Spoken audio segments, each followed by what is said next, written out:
हेलो दोस्तों, welcome to my channel. आज मैं एक प्यारा सा डीआईवाई लैम्प बनाने वाली हूँ और वो भी घर पे पड़े वेस्ट मटेरियल से। तो चलो शुरू करते हैं। ये लैम्प मेरा ओवल शेप में है, इसलिए पहले हमें इसे पेपर पे ड्रॉ कर लेंगे और फिर कार्डबोर्ड पे ट्रेस कर लेंगे।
यहाँ मैंने एक फोम शीट ली है जो सामान के साथ पैकिंग में आती है।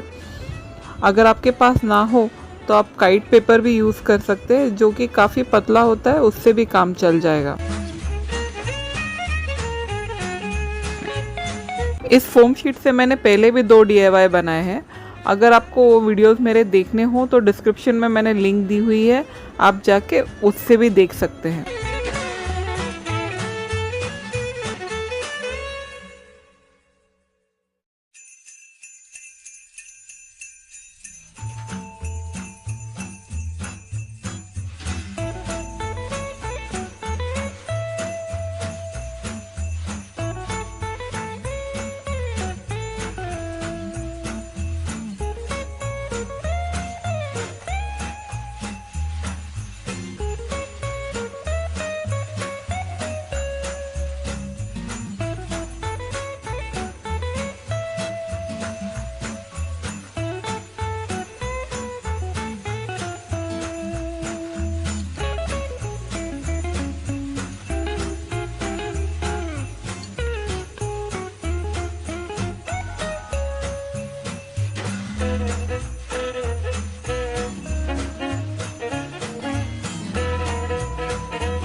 मैंने यहाँ Shaun the sheep cartoon character बनाने की कोशिश की है।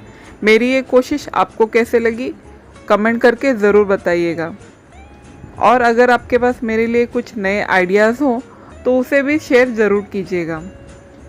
वीडियो अच्छी लगी हो तो लाइक और सब्सक्राइब कीजिएगा। मिलेंगे अपने अगले वीडियो में। Bye bye.